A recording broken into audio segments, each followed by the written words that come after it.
Nathan Ivey.com. Mr. Ivey know the show must go on. And for Cincinnati, man, I put on. Tunes made another flame beat for me to cook on. Raised arms, close fists, yeah, too strong. Team AI, chop it up at the chop shop. Top notch with the king flow, the hot shot. Cop squats in, listen to the real. Jumping like hopscotch, nobody harder than, oh, no, think not.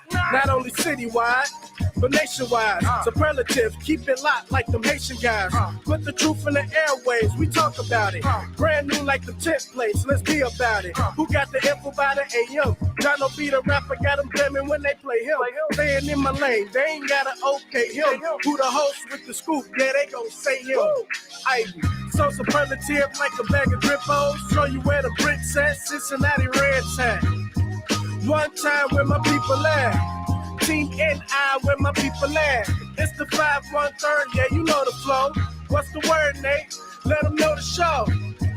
One time where my people at. Team NI where my people at.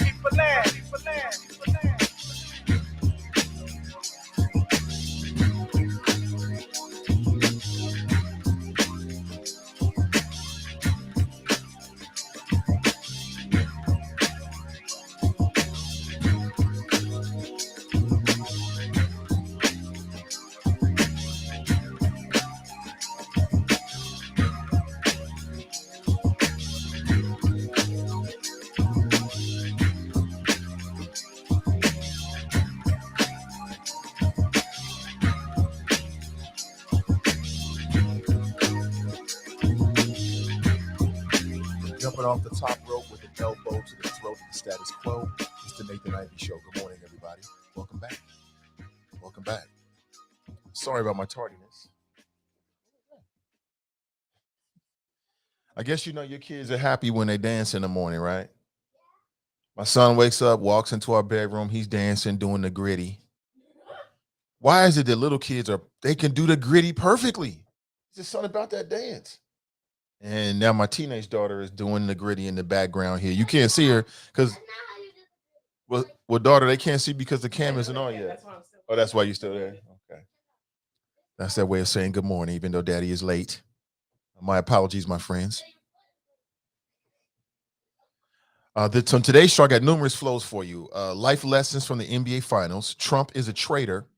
As a public service, Cincy Digital Media from the Facebook page, we streamed the yesterday's live hearing, and it was quite interesting. I didn't get a chance to watch every single moment of it, but I got a chance to watch the great majority of it. And Trump is a traitor, and anybody that was around Trump is a traitor that was willing to try to stop and overthrow the will of the people.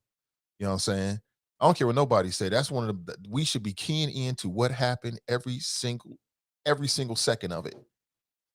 Black, white, doesn't matter your economic status, doesn't matter your political persuasion. Right is right and wrong is wrong. And what Trump and his minions attempted to do was to basically topple our democracy so the orange man could stay in office and pontificate and bump his chest and talk a lot of ish. That's it. Oh, and lower taxes for corporations and rich people. And divide and conquer and vilify. I mean, the case is clear. And the question came up, like, should the Justice Department look for charges? Absolutely. Absolutely.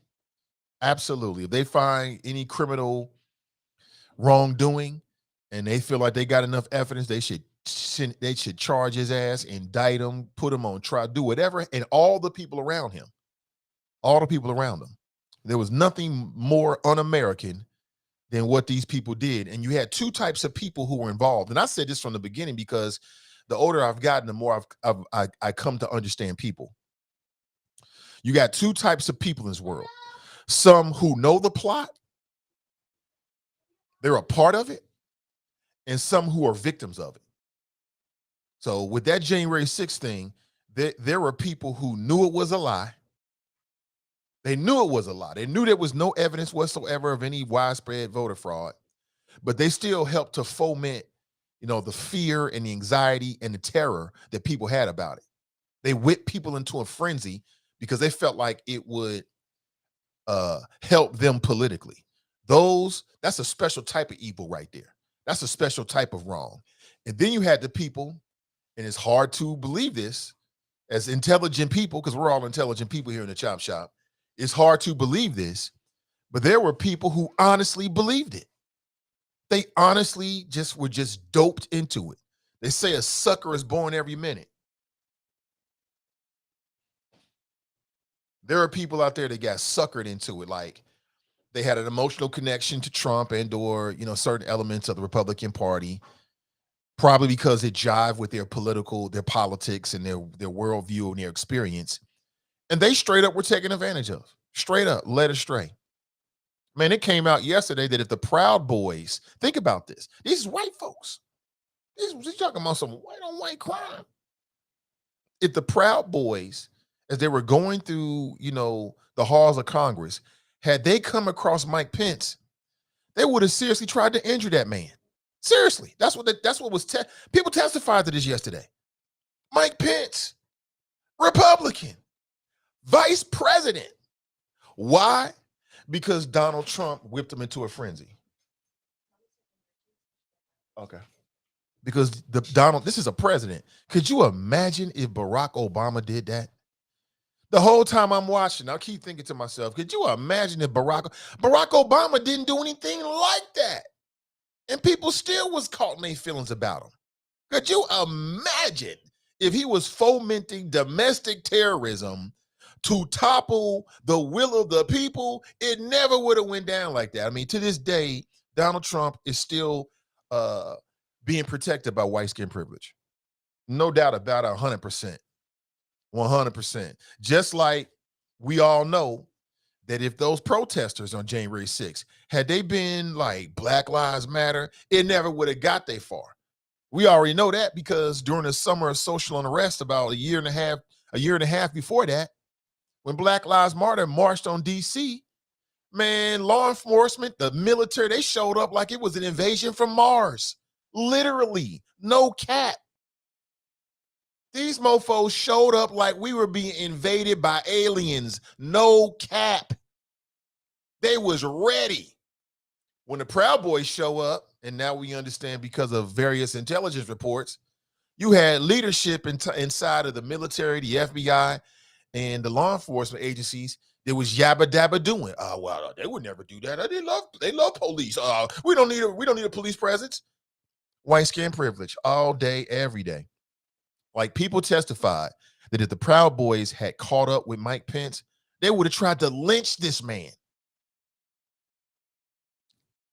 A sitting vice president on some dumb shit that wasn't even true. This is amazing to me. We are living in the last days of common sense, my friends. Good morning to you. If you don't know, now you know. The NBA finals are over. That means no more basketball for a long damn time. I guess I can watch the big three. Shout out to Ice Cube. No more basketball last night in Boston, and I'm not surprised to see any of this. Like, people that know basketball and you know what you're seeing, we all knew what was going to happen. Yeah, you always got a shot to win, but Boston is not ready. Their coach is not ready. Their team is not ready. Golden State had a better team. I don't understand why people have to create these mythologies around Golden State. Golden State was and is a better team than Boston all the way around. I got a chance to watch a little bit of Skip and Shannon. I'll be honest with you. Between Skip and Shannon and First Take, I prefer Skip and Shannon. You know what I'm saying? I just feel like I get better analysis. I get better sports talk from them. I wish that Shannon would tone it down. Skip. He do a little bit too much of that shit for me. He gets a little bit too animated for me. Because I think that people that really want to hear sports dialogue, they want to hear sports dialogue. They want to hear somebody that's really thought about it, that's got experience and can break it all down. I thought that Skip Bayless called it 10 for 10 on the show yesterday. I don't always watch. In fact, I never watch. I really usually always get it on YouTube afterward. But I thought his analysis of the game, of what he thought was going to happen in Game 6, was spot on. Here's what he said. Golden State's just a better team. Golden State's just a smarter team. Golden State's just a far more experienced team, and that's what we saw last night. 20 turnovers in a closeout game? 20? You ain't going to beat a high school team with 20, what do you get, 22 turnovers? They're just not ready. Talented, just not ready. Jaylen Brown, a dog walk most people out here. But against an experienced NBA team that's been to the finals, with what he was trying to do, they're going to stop that ish every single time. Like, how many times did we see Jason Tatum, and now they're calling him Jason Turnover, because he set a record for the most individual turnovers in a finals game? Talk about shooting yourself in the foot. I'm happy for Golden State. I mean, they won. From a basketball fan standpoint, I just wanted to see competitive basketball. We didn't see that. I'm disappointed. I didn't get a chance to see that because, yeah, sure, Boston won 2 games, but they just fell apart. And they shot themselves in the foot. I mean, they're making the most ridiculous turnovers. And to me, that was coaching. Personnel, experience, and coaching. The last 3 games, we saw them do the same ish over and over again. Jason Turnover and Jason Brown trying to Euro step through the paint on one leg. And what did they do? They just collapse the defense and stand there. And what they try to do? Split the defense. You can't split 2 grown athletes like that. You can't do that at the fucking Friars Club, let alone against the Golden State Warriors. They're going to stop that easy. That was an easy one for Golden State. That was an easy championship. Golden State was just a better team. I hate the way sports media has to tell these lies and create these narratives to, I don't know what they do. They want to create these mythologies and shit like that. Golden State was just a far superior team from top to bottom. The bench was better. The starters were better, more experienced, and smarter. I mean, Boston did some of the dumbest ish over and over and over and over and over. I bet you Brian and Golden State Warrior fans, hashtag GSW, that's you, Brian. I bet they was happy as hell watching that. Like, yeah, keep doing it. But, you know, for me, I just want to see some quality b-ball. I didn't get a chance to see that. To the victors go the spoils. Golden State deserved it. They won it. But that was an easy one. That was easy. That was easy for them. Easy peasy. Props to Draymond Green because he was acting like a maniac in game 2. And this wasn't widely reported, but you know, he was only 2 technicals away from an automatic 1-game suspension. Did you know that? He was 2 technicals away from an automatic 1-game suspension in the finals again, because that's what happened with LeBron back in 2016. He did that. It wasn't the refs. He earned that. And what did that brother do? He changed. He chilled on. He didn't get another check for the rest of the finals. That's a smart man. That's a smart basketball player. You don't keep doing the same old shit, not getting results, and then hoping you're going to get results. That's called madness, Boston. Jason Turnover is going to wake up today, and they is going to be so mad at themselves. They is going to be mad. They're going to get mad because they had a golden opportunity, but they didn't play to their strengths. They did some dumb, inexperienced shit, but, you know, that's inexperience. So I don't want to hear nobody say, oh, he ain't had no help. Man, please. Wiggins, wiggy. Wiggy. Wiggins is a baller. He is a baller, but he was number 1 pick. He's number 1 pick for a reason. 6'8", those kind of skills. Them cats came off the bench and did their job. Props to the Golden State Warriors. It's not just the players, it's the whole organization. It's the whole organization. They're about winning. They got a good culture. They got a good coach. They got a good system. Everybody played a role. One man down, the other man stands up. That's the essence of a team. That's why they've been going back to the finals. They're just a better team, period. Simple as that. Boston fans, man, I know you is madder than a hornet's nest today. What's the lessons from the NBA Finals? Well, the lessons for the NBA Finals is a couple things. I just kind of went through it, but I'll underline a few lessons that jumped out to me. Number 1, team over individual talent any and every day. Sure, Jason Turnover and Jaylen Brown are tremendous individual talents. But if you don't have the right team concept, you're not going to win, period. You ain't going to win. Same thing happened with Michael Jordan. Until they adopted that triangle offense and he started moving that ball and stopped playing hero ball, they started winning. Before that, they was losing.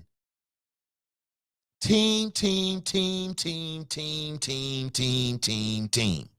That's what I got from last night. Team, team, team, team, team, team, team, team, team.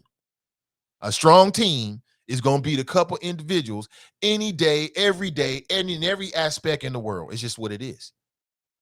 And I don't care who the individuals were. They could have had Michael Jordan and Kobe.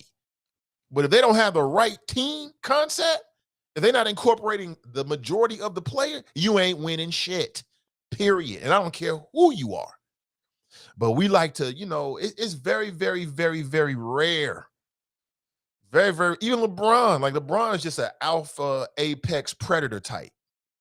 I don't want to hear nobody comparing Steph Curry to LeBron James or Steph Curry to anybody else. Steph Curry is one of one. LeBron James is one of one, right? Period. He deserves all his credit. He's an incredible shooter. I mean, how many times last night, and this is just good coaching, did we see Steph Curry get the ball? He closed the game. Steph Curry get the ball. They go through a couple of screens, but it was trying to get him on Al Horford. And what did he do? Razzle dazzle, straight to the cup like 3-4 times. I'm looking, Ime Udoka, when you gonna stop this? You know what he doing? Razzle dazzle, straight to the hole with a left one, straight to the hole with a right, layup over and over again. Yeah, tall matters, but speed matters too. Speed matters too. And they just kept doing the same, letting this, you ain't gonna call no timeout. It's just terrible basketball, man. I just wanted more. I just want a competitive series, but you don't always get that. You get what you get. You try to make the best out of it. We had a competitive 1 or 2, 3, 4 games. After that, it was a wrap. It was a wrap. Them cats shot themselves in the foot. I think they averaged like 22 turnovers a game. That is crazy, yo. Just turnover. Because what was they doing? Hero ball. And what did Golden State do? They just stood there. Collapse on the defense, raise your hands, and stand there. And if you want to try to squeeze through two grown-ass men, you go ahead and try that. That's good defense. You just want to make it as difficult as possible. And that's what they did. That was so easy for them. Props to them, though. They deserve it. They deserve it. Is Cincinnati a city of the future? I'm asking because within the last 24 hours, it was reported that Cincinnati did not get the World Cup bid. There was a big debate about whether Cincinnati should even be in the running for the World Cup. There's a big debate about that. And it was announced yesterday that the World Cup is not coming to Cincinnati. Cincinnati is going to miss out. Well, here's an article from Cincinnati Enquirer. Here's the headline.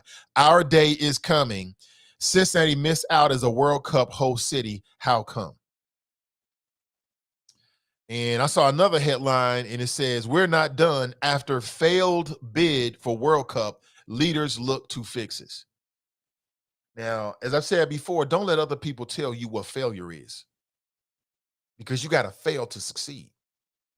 We started out this week talking about it. This week on Monday, go back and check out the pod. I share with you the keys to get anything you want in life.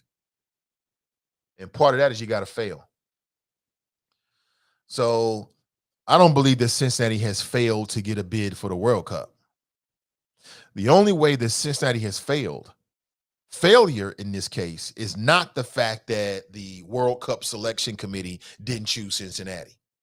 Failure would be if city leaders, county leaders don't learn from this and figure out why we didn't get chosen and then change and grow. That would be failure. There's a reason why. I think they're going to Atlanta. There's a reason why they chose Atlanta over Cincinnati. What are those reasons? And city and county leaders should start going down the line right now to try to address it. Because sure, the World Cup, that might not come back within some of our lifetimes, but there's going to be other venues. There's a reason we lost out on Amazon HQ. There's a reason we lost out on the World Cup. Fucking fix it, period. To not fix it, to not address it, that's failure. But just like the Boston Celtics, we ain't ready. Simple as that. We just ain't ready yet. We got infrastructure issues. You know, this city, man, we still yabba dabbing. I don't know. Maybe we should, and maybe we could, about a freaking streetcar. We still debating about the dumbest ish. Well, I don't know if I like it. And blah, blah, blah, blah. Meanwhile, we keep losing opportunities. Meanwhile, we just keep losing opportunities. That's failure. So we didn't fail yet. We'll see if city and county leaders fail by not addressing whatever the issues was that didn't make Cincinnati a more attractive destination for Amazon HQ. Because I remember it. There was a whole list of reasons. Are we addressing those things? Are we addressing it? It's not enough for county leaders and city leaders to say, yeah, we want to put our name in the hat. That ain't enough. If you really want the county to be ready and the city to be ready for these kind of events, then get to working. Get to working. You know what I'm saying? Find out what Atlanta has that we don't have and fix it. That's it. That's it. That's all, because that's over with. You know what I'm saying? Is Cincinnati a city of the future? We got the potential. But are city and county leaders going to act today? What we do today will determine who we are tomorrow. Period. So no, we didn't fail. It wasn't a failed bid. Everybody knew we wasn't ready from the jump.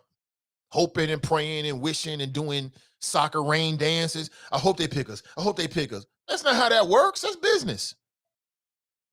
It's about infrastructure. Period. Simple as that. So no, we did not fail. And we don't have to fail as a city. We don't have to fail. Got a lot of smart people in this city. Got a lot of smart people in this county. We don't have to fail. Not sure if you've seen this, but Hamilton County Commissioner Alicia Reese put out a statement. Would you like to hear it? Let me see. Let me grab it for you right now. She put out a statement. Matter of fact, I think I might put up on the screen, actually. Let me do that. 1 second. Good morning to you. Yeah, so we didn't get it. I mean, we probably couldn't afford it anyway. You know what I'm saying? So if you're the World Cup, would you rather come to Cincinnati or Atlanta? And why? That's the bigger question. Why? If you would rather go to Atlanta, tell me why. Tell me why. That's the number one question. And I'm sure that county leaders can get that information and then start to work on it right now. If you're really serious about it, Treehouse, if you're really serious about it, then start today to build for tomorrow. Period. That's it. Because that's over with. You know what I'm saying? That opportunity has been done, gone.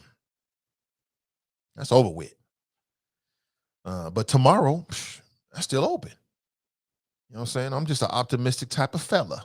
Let me throw this up for you. This is the statement put out by Alicia Reese. She wrote, while today FIFA decided not to select a world-class county to host the World Cup in 2026, we will continue to promote our city and county to bring tourism attractions that will have an economic impact, but with minimum risk and financial burden on the Hamilton County taxpayers during these uncertain economic times. I stated that I would not get in the way of hosting the World Cup, and I abstained because there were too many unanswered questions regarding the total financial costs, commitments, and obligations on the taxpayers during this time when gas prices are up, inflation and interest rates are rising, and many are still struggling economically as a result of COVID.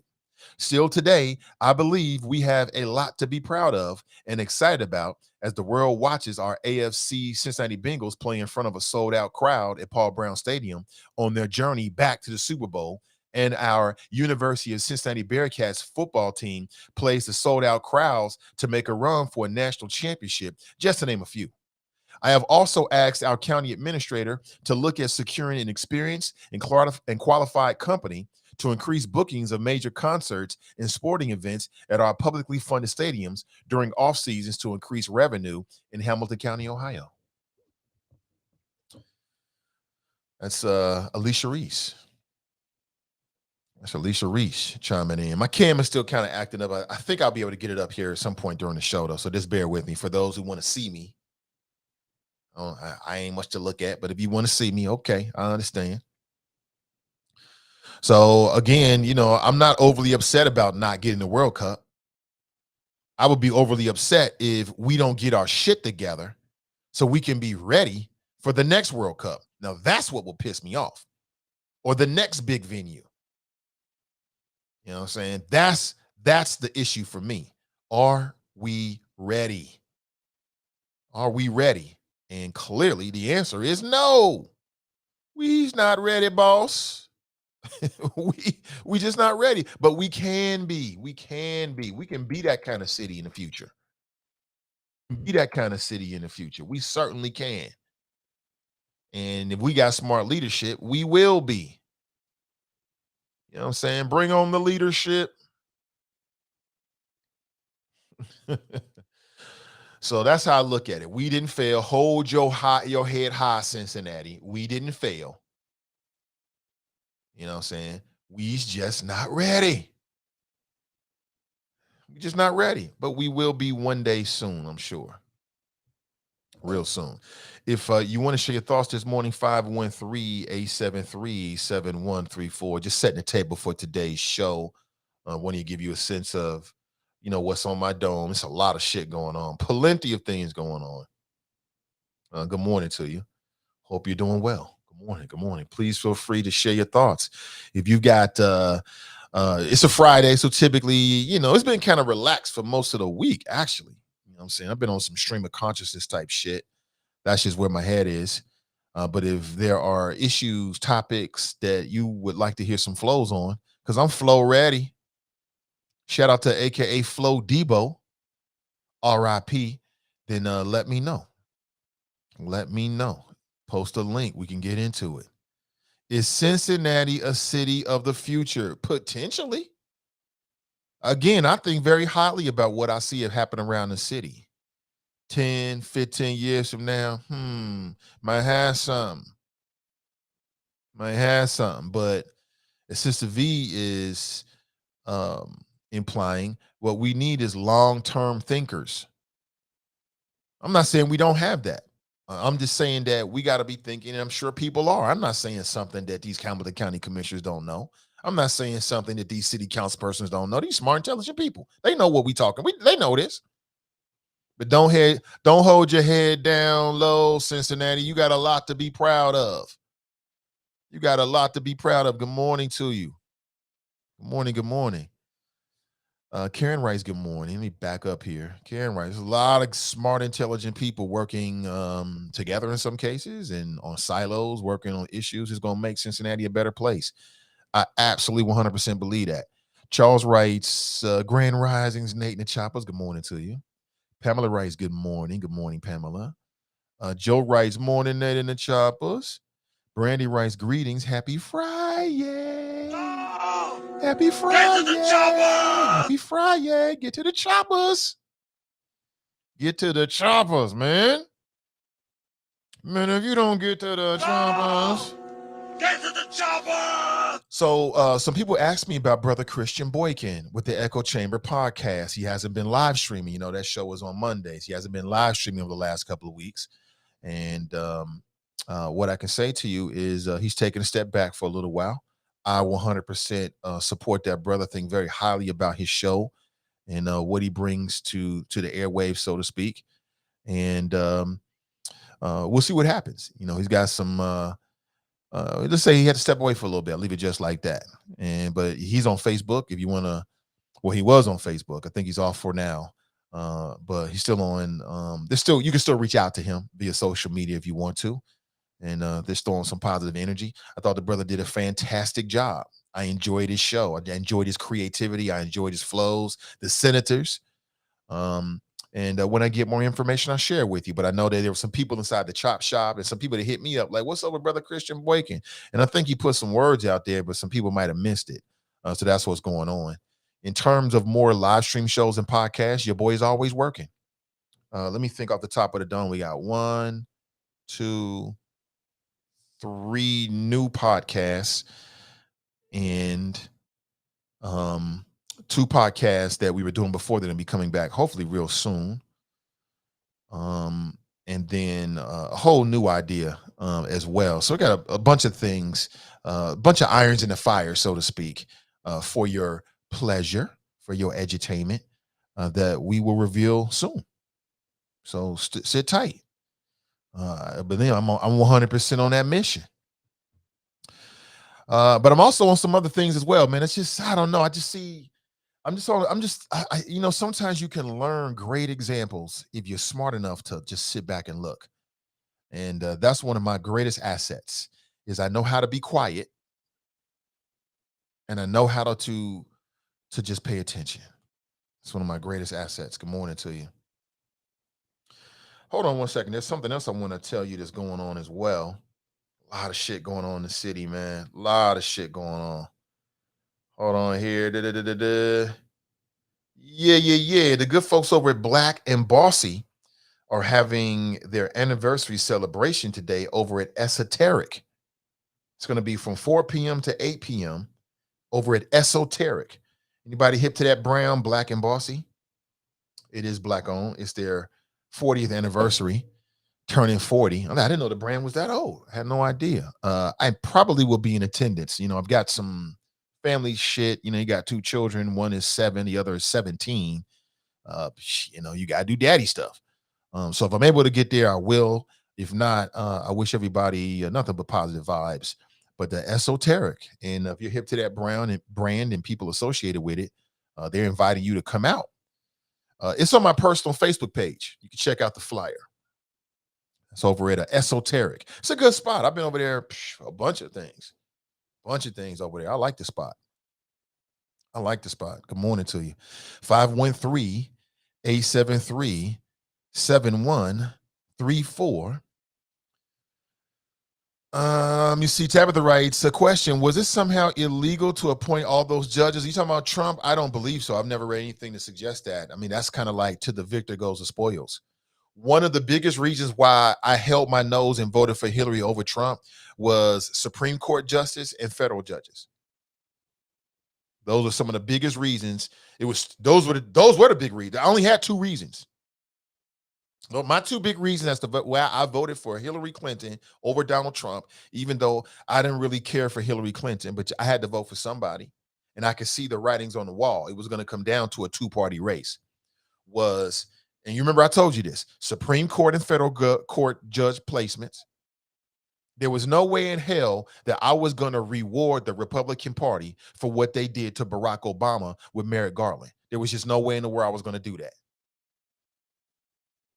Talking about, well, we're not even going to have a hearing because there's an election going on. What?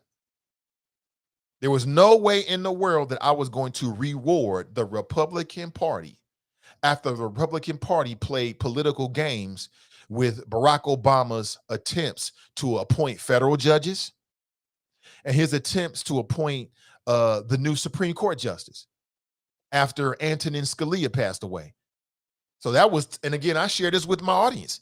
And the other reason was net neutrality. Those are my 2 reasons. Meanwhile, you had smart, dumb cats run around talking about, she got hot sauce in her purse. Remember what she said 25 years ago? Dumb as hell. Dumb as rocks. Anybody who made a decision after that is dumb as rocks, period. Made no sense whatsoever. You know what I'm saying? But you got a lot of folks out there that on the surface appear to be so smart, and they are. But some of the smartest people can do some of the dumbest shit. You ever notice that? Because they so smart, they outsmart themselves. It's the funniest thing ever, man.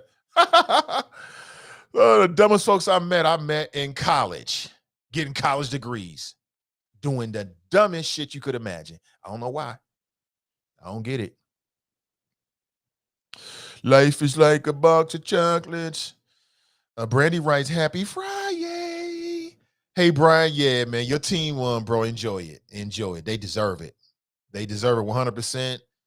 I'm happy for them. I'm happy for Clay, happy for Draymond. I'm happy for the whole team. I'm happy for them. I love to see winners do winner type shit and to the victors go to spoils. They deserve it.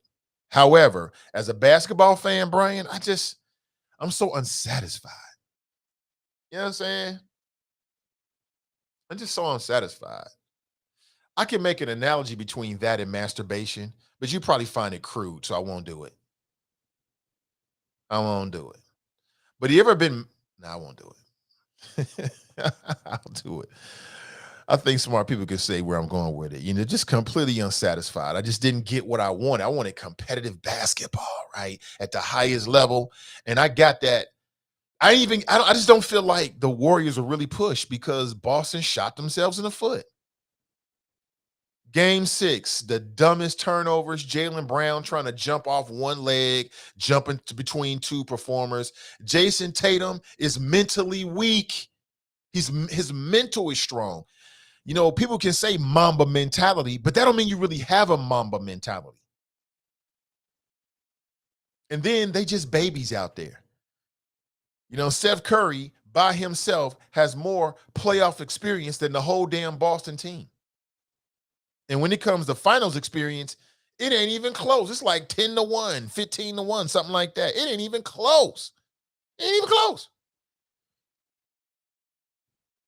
Boston just wasn't ready. They didn't give us the performance that we wanted. And so they got whooped. And I don't know, you ever shot yourself in the foot? That shit sting, don't it? Woo! There is no worse feeling than shooting your own self in the foot. Ooh, boy. Damn, that sting. That's the kind of shit that you be thinking about over and over again. Like, I didn't mean to do that. I didn't have to do that. I didn't mean to do that, right? Then my buddy, I just did this. I just did that. That's part of that mental toughness when you're competing. Part of the mental toughness when you're competing against other humans is to not shoot yourself in the foot.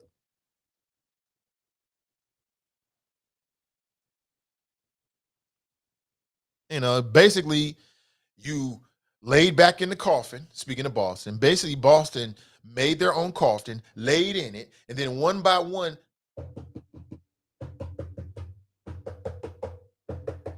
they put nails on their own coffin, essentially. Steph Curry's like, ooh, man, turnover. Run down 3. Ooh, man, turnover. They got some good players, but they need a point guard. And they need a better coach. Ime Udoka, that was not good coaching. That was not good coaching. I'm sorry. And then when we got a chance to see like the bench for Boston, I'm looking at the bench like, damn, they ain't got nobody to come off the bench. No wonder they got to play the same 5 players, 6 players. Because nobody can come off the bench. There's nobody there. Meanwhile, Golden State had what was that, Gary Payton Jr.? Athletic. I'm happy for that dude, man. I understand he was what they call a journeyman. Ain't that right, Brian? And oh, by the way, Brian's doing dope shit, man. Brian's doing dope shit, dope art shit. Check him out on his social media. You know, let everybody know what you're doing, Brian. He posted in the friends page. Make sure you check out what he's doing. But yeah, Gary Payton came in, boom, defense, athlete. Who else came in? What's the light-skinned boy's name? They love it. They love to have a light-skinned dude to come off the bench, don't they? Before they had Sean Livingston, and now they got the other dude. He looked kind of like Mario in the face. I forget the brother's name. I can see him. They love a light-skinned dude. He coming off the bench, hitting 92% from the free throw line and shit like that. Hitting. Then you got Iggy Udala. Got that veteran leadership on the bench, talking to everybody, keeping people in line, getting in their face. I mean, it's just a better team. Just a better team. It is what it is. Props to them. Regina writes, good Friday morning, all. Good morning to you. Sister V writes, greetings, choppers, and happy Juneteenth weekend. You know, I look at it as a positive that the city of Cincinnati is now recognizing Juneteenth as a paid holiday. I look at that as a positive. See, that's one of the things I'm talking about. I'm already seeing different things from AFTAB's administration that we never would have seen that shit when John Cranley was down there. Let me back up here. Shout out to Ron Hummons and his team and raising awareness about childhood trauma. About a couple weeks ago, it was announced that they did like a big proclamation about childhood trauma. I saw pictures of Ron Hummons standing next to members of city council, standing next to the mayor. If John Cranley were the mayor, he would have never did that shit with Ron Hummons. Never. He would have never took a picture of Ron Hummons. How do we know? Because look at what happened. Look at what, don't forget, this is another reason why I couldn't stand John Cranley ever. hell no, I wasn't voting for him for nothing. I wouldn't vote for John Cranley to pick up leaves and put them in a plastic bag and bring them to me because he'll fuck it up. He'll do some dumb shit. Remember what he did to Ron Hummons, how he tried to play Ron Hummons? Let me take you back a little bit. So Ron Hummons, that's a man about his business for the community. He tried to make sense after the tragic ending of his death and the death of Officer Sonny Kim. RIP to both of those people and condolences to their family. That's a terrible situation, man. There's no blame in that. I hate the way this city treats Ron Hummons. I fucking hate it. I can't stand it. So many years ago, Ron Hummons was able to get a proclamation. This is back when John Cranley was still the mayor. He got a proclamation passed. It was kind of like Erection Nation. I think it was like, I don't know, it was like a day, but it was the name of his son. I think his son's name was Traitor, I believe it was, right? If I'm wrong, set me straight. Like Traitor Day in recognition for childhood trauma. I don't have no problem with it. What's wrong with that? It was a tragedy all the way around. Man, John Cranley, it came out that this happened. John Cranley got before the audience, I don't know where he was, and started crying and apologizing that somebody in his office made a mistake and signed off on the proclamation. And I'm like, why is you crying? I'm so sorry. Like somehow he disrespected the police. You didn't disrespect the police, but it shows the heart and mentality of John Cranley. John Cranley would have never did that shit that AFTAB did, ever. He never would have did that. Because when he had a chance to, instead of doing the right thing, he over here pandering to the FOP. Literally, this man was crying, tears. I'm sorry that somebody in my office signed off on the proclamation. I'm thinking to myself, what in the hell? What? What? I mean, why don't you just get on your knees, John? But some of y'all thought he was good enough to, and again, things happen the way it's supposed to happen. Everything happens for a reason. You know what I'm saying? Everything happened the way it's supposed to. But when I saw that picture of AFTAB, the first thing I thought was how John Cranley was like pandering to the FOP and apologizing because somebody in his office signed off on Ron Hummons' proclamation. Flash forward to a new administration, and AFTAB is proudly sitting right next to that man, the way he should. That man didn't do nothing wrong. His son was dealing with trauma.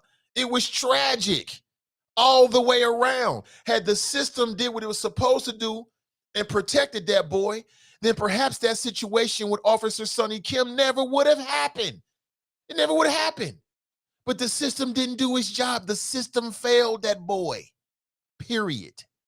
And that's what happens when the system fails and we don't recognize childhood trauma. Shit got me pissed all over again. That was some of the craziest ish I ever seen in my life. Literally, John Cranley was weeping. I'm sorry, y'all. I know this looked bad. Huh?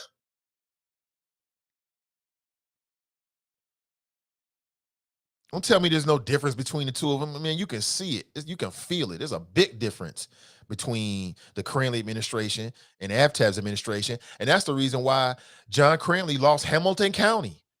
You was in office for 8 years because people know you ain't worth shit, John. That's why. Everybody knows it.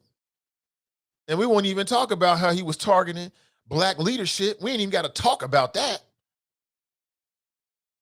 F for John Cranley, period. I wouldn't vote for John Crinley for nothing. I don't know. Let me take that back. Because sometimes I might be the lesser of two evils. It might be, I'll be honest, we might be the lesser of two evils shit. Like I said, there's some things about John Crinley, like that work with the Innocence Project and the mentality and the heart behind that. I'm with the business. That's a beautiful thing. I give John Crinley props for that. But I still am struggling to understand what he did of any merit and worth for 8 years, other than locking up peaceful protesters and taking away their constitutional rights. Now, he did that.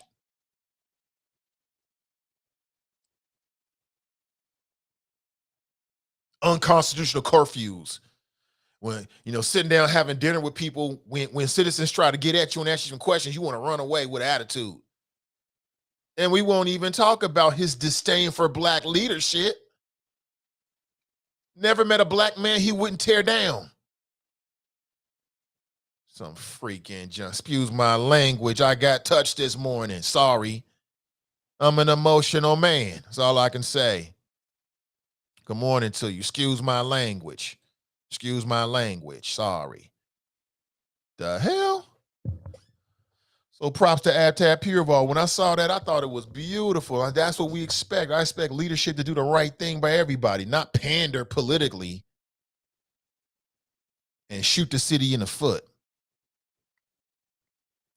Nakia writes, can they charge them all with the RICO? That's an excellent question, Nakia. I know that question has come up because we see RICO being used against these rap artists. Like, for instance, if you can take rap lyrics and then use that in the prosecution of some of these people, you got somebody, you're alleging that they're some type of criminal or something, and so you go back to their rap album and you want to pull out rap lyrics, well, gosh darn it, you should be able to do that with Donald Trump using some of the shit he said in his public gatherings and meetings and things like that. So I don't know, though. I don't know. Somebody smarter than me would have to answer that question. Hey, good morning, Chris. Good morning. Nat Rice, TGIF, Nate, and the Choppers. I know I'm amped this morning, but it's only because I care. I'm emotional. Jane writes, good morning, everyone. Good morning to you, Jane. Angela writes, they were all pawns in his game of wanting to be in control. Angela, you're right. A lot of them were. Some of them were not pawns. They knew you had two types of people that were around Donald Trump. People that he was playing and people that were playing him. There were some people around Donald Trump, and from time to time, you see him in the background. They didn't say a whole lot. They was using that idiot. When you're that narcissistic, when you're that full of yourself, you are very easy to be manipulated by smart individuals because you think you're the smartest person in the room. When you think you're the smartest person in the room, believe me, there's somebody smarter. There was people around Donald Trump playing him like a puppet, but he thought, right, that he thought that he was playing them. You show me somebody that's narcissistic, full of themselves, full of ego, and they are easy to be manipulated. All you got to do is play into it.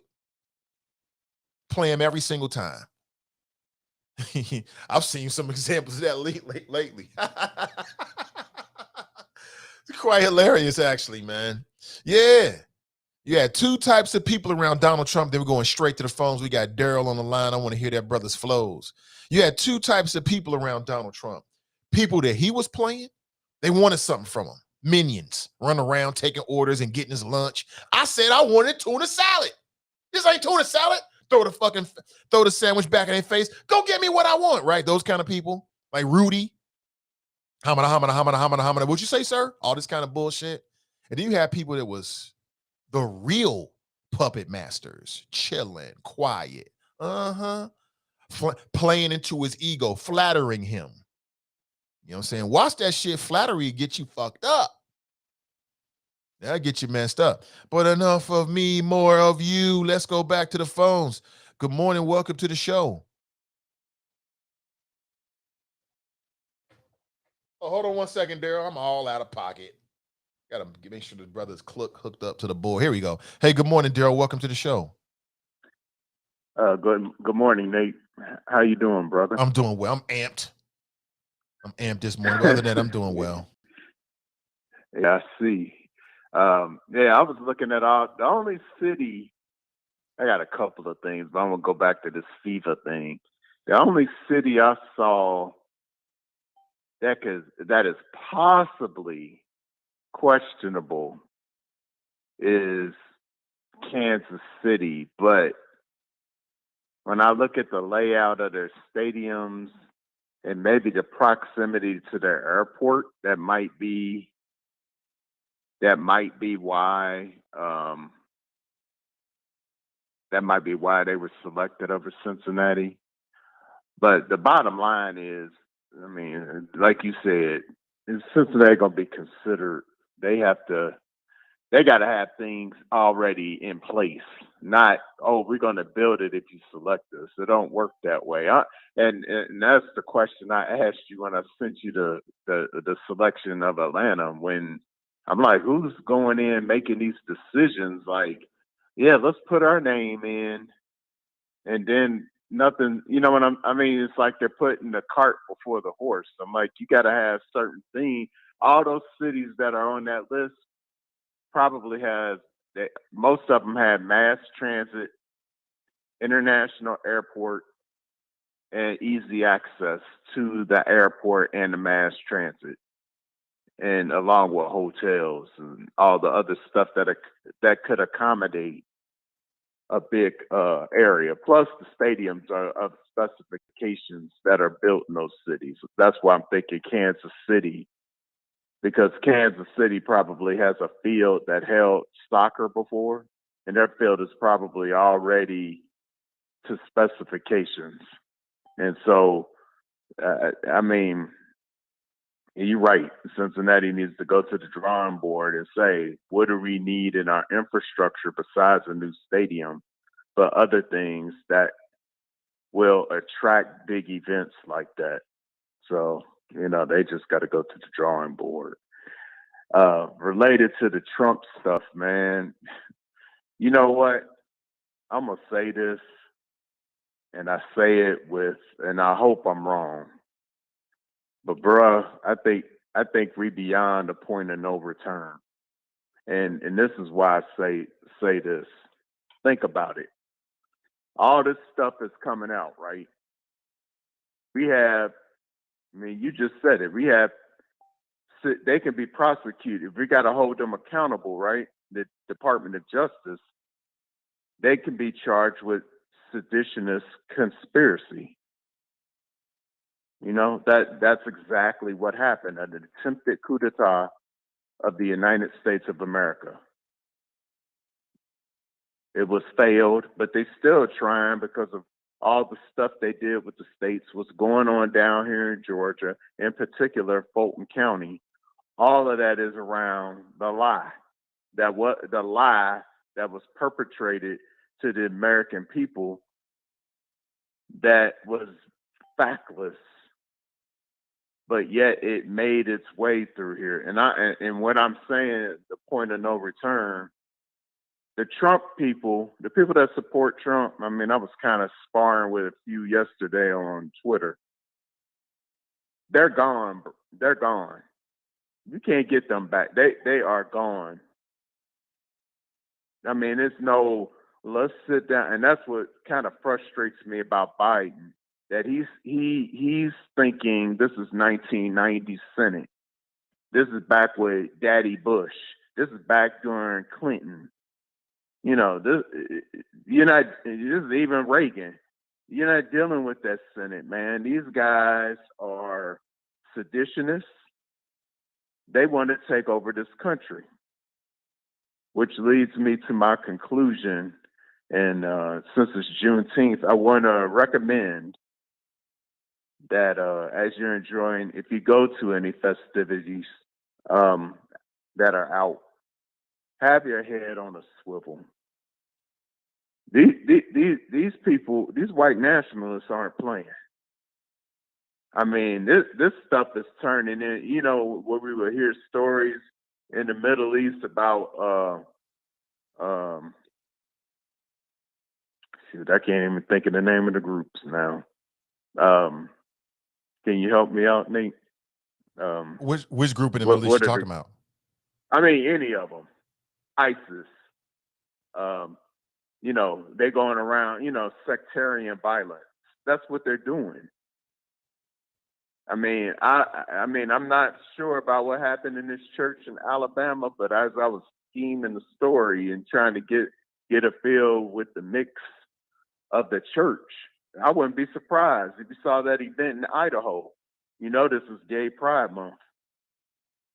And so these people, they can't be turned back, man. I mean, maybe some of them voted for Trump and they'll realize, but I'm talking about these hardcore people. At this point, it's like game on. And they out here to take heads and body count. They ain't playing.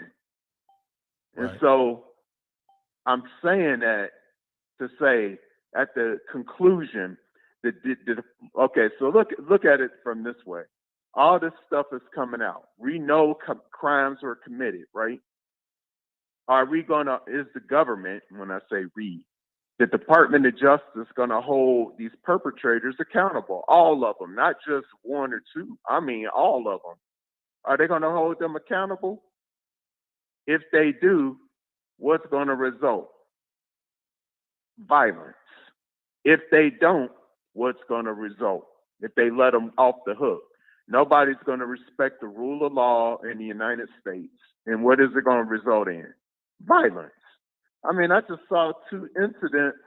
Did you see the incident with the young brother about your daughter's age driving through a neighborhood? I think it was in Davie, Florida, or around where the same community where Trayvon Martin had that incident, and the people threw a brick. And they threw it at him, but it went through the car.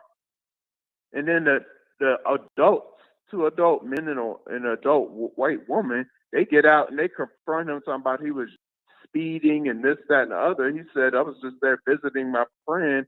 And they come up on him. I think one was armed, or allegedly he was armed. I don't know. And then this incident at the park where a white man pushes up on a sister and her. They had a little birthday party and the kids. I'm like, how much more do y'all have to see? You know, I think you're prepared, but I'm just saying that this isn't going to stop until this isn't going to stop. And then how when we look at it from our angle, how much are we going to take?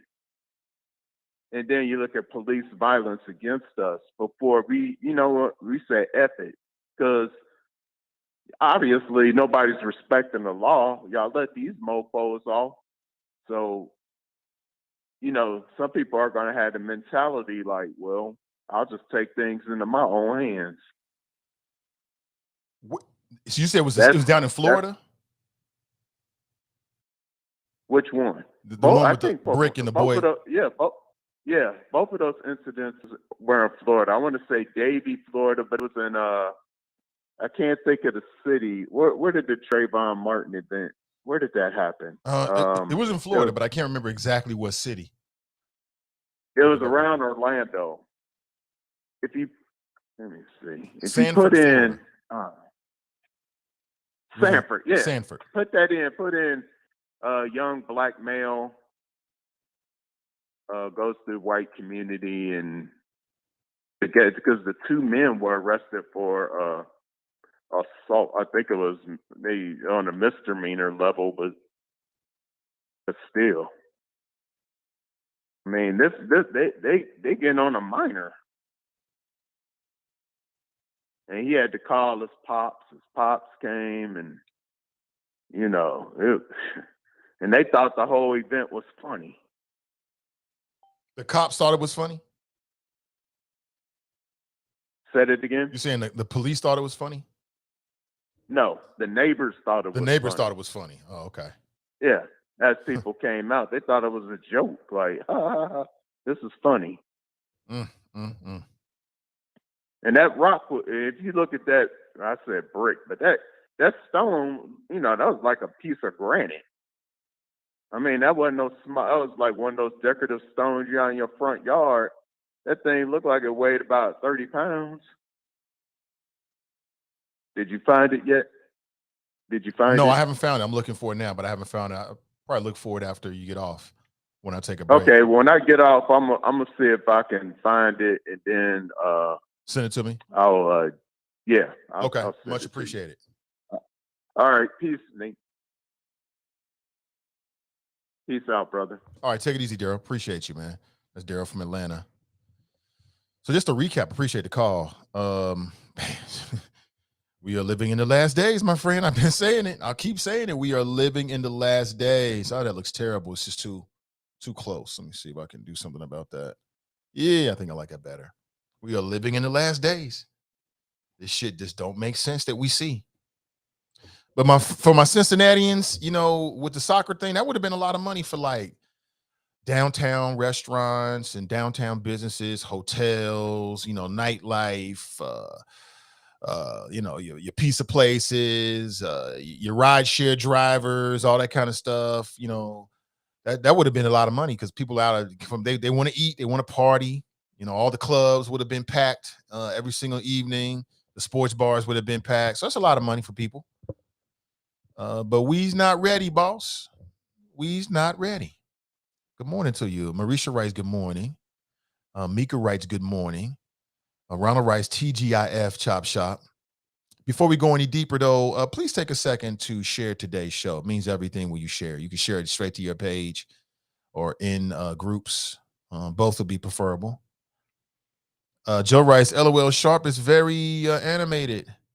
The Golden Empire strikes back. Steph is top 6 all-time player in NBA history. No, he's not. No, he's not. If you have an all-time, see, this is Graxton. He's a prisoner of the moment. Some people get overly emotional when they see things in front of them and they forget the logic behind it. And in no way am I here to shit on Steph Curry, because how could I do that? The man just won a MVP for the finals, but that was easy. Boston was an easy opponent. I mean, basically it was 3 people out there. Boston was working against themselves, and then the Warriors was working against Boston. They shot themselves in the foot with all those turnovers and then just bad coaching and then the young players. Skip Bayless said it right, and I'm glad he said it, because a lot of people going acting like Steph did it all by himself. He didn't have no help. They don't win that championship without Wiggins. They don't win that championship without Wiggins. He's the silent MVP of that. And it wasn't just because of his offense. It was because of the defense, which leads me to why I say Steph is not an all-time player. If you have an all-time list of players, those are players that are some of the best on both sides of the ball, not just one, offense and defense. You know what I'm saying? Like, who's on that all-time list? People like Kobe Bryant. Kobe Bryant was an all-time, before he got hurt and got older, was an all-time defensive player and offensive player. Michael Jordan was an all-time defensive player and offensive player. LeBron James was an all-time defensive player and offensive player. So not to take anything away from him, but if you got a Mount Rushmore, those have to be the best two-way players of all time, not just great shooters. Offensively, Steph Curry is great. Defensively, he's a liability. Everybody knows it. Everybody knows it. Sure, he can hold his own, but he ain't on no all-time defensive level. Is Kobe? Yes. Is Michael? Yes. Is LeBron? Yes. Is Wilt? Yes. Is Kareem Abdul-Jabbar? Yes. All those players are some of the best on both sides of the ball. So Graxton, just resist the temptation to fall in love in the moment, man. Prisoner in the moment right there. But I give him props. So, you have to give the winners their props. I give them their props. They deserve it. They earn it, all that stuff. But that was easy. Brandy writes, good morning. Happy Friday. Good morning to you. This old lady fell asleep before 9 p.m. I miss it. You ain't miss nothing. You ain't miss much. The wifey was like, don't say that, because she wanted Boston to win. I'm like, look, I'm telling you the truth. This is what I see before the game. I want to see Boston win because I want 7 games.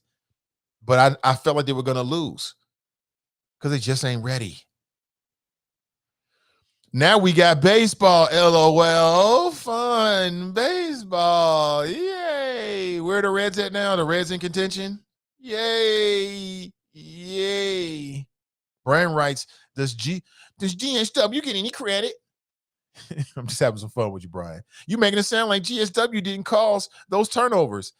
They didn't. A lot of them they didn't. A lot of them were forced with just knucklehead play. You know, Jason Turnover and Jaylen Brown hopping on one foot trying to split two people over and over and over again. Dribbling with no destination in mind, just dribbling. I'm going to try to beat you to the left instead of thinking one or two moves down the road. For instance, when you see Steph Curry with the ball, he dribbles with a purpose. The purpose of dribbling in basketball is not to show off your freaking crossover. It's to get to certain places. You're either going to drop the dime or you get into your spot to shoot.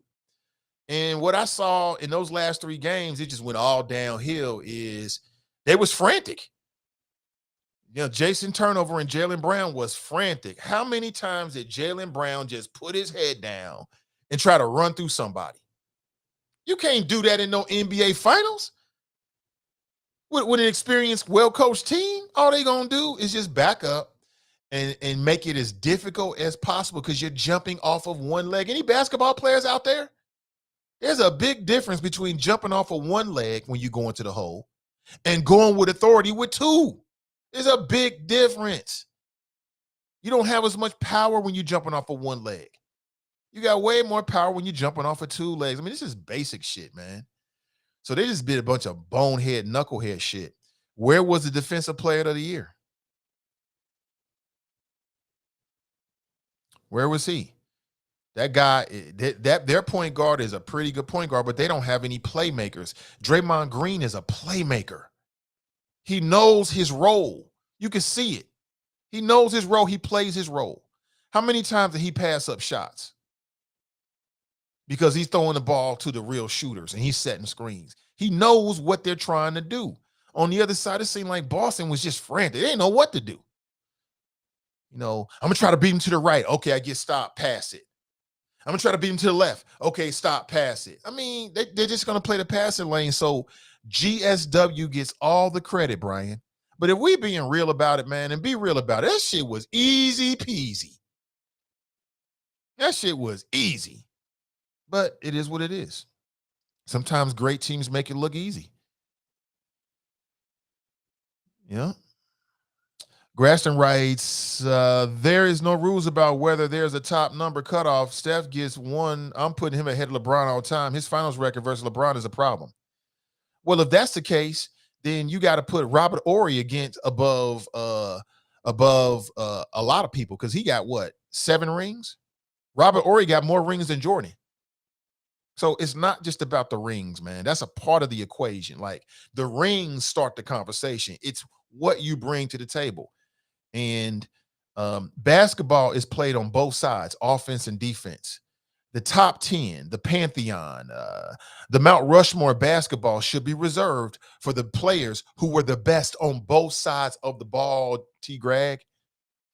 I'm telling you, man, you falling in love in the moment. And I get it. You know, they just won last night and Steph looked unstoppable. And that was just bad coaching, man.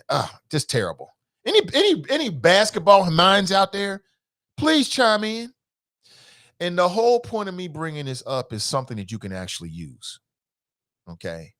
What we can take away from it is a strong team beats strong individuals any day of the week. So build a strong team. You know what I'm saying? So build a strong team. That's what we can take away from it. I like to extrapolate things that are useful, right, in these stories that we talk about. That's my style. But that's what I take from it. Strong team. And also the second part is don't shoot yourself in the foot. Have you ever shot yourself in the foot? You're trying to do something, you do some dumb shit, some bonehead shit, and you're like, oh, damn. Don't do that. Don't do that. Before we go any deeper, just a word from our sponsors this morning. Starting June 24th through October 30th, the Black Economic Empowerment Market will be in full effect. They invite you to be a part of it. It'll be the largest the largest inner city outdoor flea market. If you're interested for table placement and the rates are very reasonable, contact Tanya Dumas at 513-830-4206. And you can also find her on Facebook as well, 513-830-4206. Again, it kicks off on June 24th, and they're going to go through the entire summer. It'll be a Friday, Saturday, Sunday type of deal. They got various hours of operation. On Fridays, they'll be operating from 12 to 6, and then on Saturday and Sunday from 8 to 5. So if you got products or services, or you want to get visibility for your business, or maybe you're selling whatever you might be selling, right? That might be a good spot for you. They call it BEAM, BEEM, for Black Economic Empowerment Market. So call Tanya today. Today's show is also brought to you by our friends over at Renew Community Church. They offer a Sunday morning masterclass on Facebook at facebook.com/Cincy Renew, and also on YouTube at Renew Community Church live stream. This is not trying to convert you spiritually or religiously. They want to give you tips, hopefully, to help you live your best life. This Sunday, a special tribute to fathers. Embrace your gratitude. 9 steps to improve physical and mental health through gratitude. That's coming up this Sunday. Check them out. Also, and perhaps today for lunch, you're looking for a good spot, check out Wing Champ. Link is in today's description. You can check out the full menu. They got everything you might want, all of the delights, right, for your dinner or maybe for lunch. Could be the next venue for your place of maybe you got a staff outing you're preparing, or you got a meeting with some colleagues. Check out Wing Champ. They are Black owned, and you can also pick up your Creamalicious ice cream brand. I'm hoping to catch up with Liz Rogers real soon. She's going to get back to me with a date. Somebody told me she was on with Karen Hunter yesterday, which I think is dope. Shout out to Liz. Super, super dope. I love it. This weekend, check out Straight Talk with Edna Howe. That's the cover from her last show. Edna's doing a fantastic job. Fantastic. You wake up every morning and you're getting interviews with people that have something that you can get something out of. She's talked with artists. She's talked with newsmakers. She's talked with people running nonprofits that can have a positive impact. She's talking about people that can share their insight on the news of the day. Check out Straight Talk on Sundays at 10 a.m. We stream live from the Ascend Digital Media page. She's got a Facebook page as well, Straight Talk with Edna Howe. You can check her out. All right, check her out. Also, the lovely ladies from Melanin Insights podcast will be back, Britt and Cass. But on this Sunday show, you'll just have Cass, and she'll be talking with the co-author of a book that she recently wrote. I think you'll find the conversation very interesting. It'll stream live at 5:30 p.m. this Sunday. Check them out. And as I said, working on many more podcasts and live streams that hopefully you can get something out of. Maybe it'll entertain you, maybe it'll educate you, as well as some other projects, which I'm just not in a position to talk about it, but your boy is still working. Still working. Good morning to you. Hope you're doing well. Good morning, good morning, good morning. Welcome back to the show. Good morning, Anthony. Dale writes, Boston showed they weren't for real shooting all those damn threes. I tuned in with about 3 minutes remaining in the first half, saw the lead by GSW, knew it was a wrap, right? You know, people didn't know basketball. You could feel the energy. They just were overmatched. They didn't have enough. Brenda writes, stop comparing Steph Curry to LeBron James. Steph is Steph. LeBron's LeBron. 2 different styles. Truth don't lie. Correctamundo, Brenda. Brenda's correct. Dale writes, Atlanta, Houston, Seattle, LA, and other cities. Yeah, I mean, this is not failure. We just weren't ready. If you're not ready, that's not failing. That means you're not ready. You only fail when you stop. So the World Cup, and Gregson educated me on this because I thought it came every 4 years. People are right. That's could be a once in a lifetime event because they go continent by continent. Who knows when they're going to come back? Shit, it might be 20 years before they come back to the United States, maybe, or 16 years. One of those. Some of us might not even be here anymore. But there's a lot of other events that are not the World Cup that are going to take for Cincinnati to step our game up for us to qualify. And that's what county leadership, I'm sure they're doing it. That's what city leadership, I'm sure they're doing that. That's what they should be looking at, the future. Learn. I mean, didn't we learn from Amazon HQ? Like, how many times do we want Cincinnati to put our name in the hat as a bid for some big time opportunity to not get it, and then we don't learn from it? And we don't learn from it. Failure would be not learning. So if we got to rethink and reimagine our infrastructure, then get with it. I think we should invest in the streetcar and make sure that streetcar goes to Avondale. Make sure it goes to Coreyville. Make sure it goes to the west side. Make sure it goes to the east side. Make it functional. I think it'd be well worth the money. I think it'll connect business. I think a lot of people make a lot more money. But you got people out here arguing dumb shit.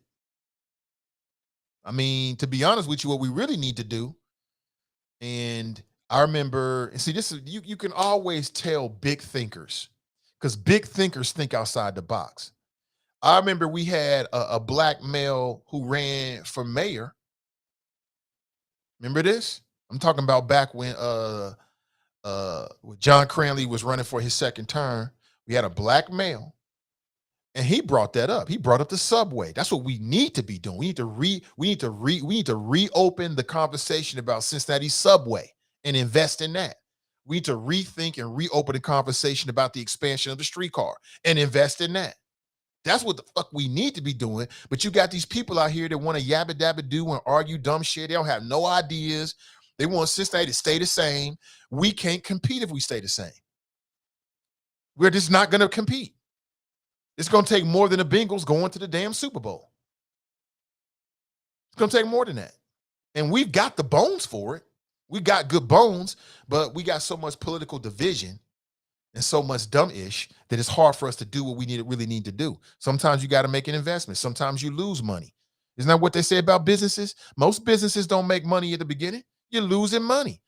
You know what I'm saying? But you're growing to profitability. And how would that be any different from the investment we make in terms of our infrastructure here in the city of Cincinnati? It won't be no different. But you got so cynical Cincinnatians. Yeah, I don't want to do anything. I want to just walk in the park, right? And then you get politicians who are like, oh, I see an opportunity. I can get the so-so cynical Cincinnatians on my side. Oh, I can get me elected. Stewards of tax dollars, and we don't need to, and we never grow. But we have it. We got the bones here in the city. We could do it. Anthony writes, if we don't put in the work by adding infrastructure like bigger convention center, hotels, and entertainment and transportation, we won't get those events. Correct, Amundo. Absolutely correct. Larger cities with better infrastructure or transportation gets those games, right? Daryl writes, infrastructure is the reason Cincinnati will never be considered for big-time events. You can't put your bid down and then get the selection when you have subpar infrastructure. It appears that's definitely a part of it. I don't remember every reason why, but I do remember that's what the people from Amazon told the city. They had a whole list of what they were looking for and what Cincinnati was lacking in. That should be a roadmap. But we got too many people that run on, I'm going to be a steward of tax dollars. Anybody can do that. Anybody can say no. Anybody can say no to a project. Anybody can say, I want to save money. No. There's nothing imaginative about that. There's nothing enlightening about that. There's nothing creative about that. We need creative, out-of-the-box thinkers. That means money. It is what it is.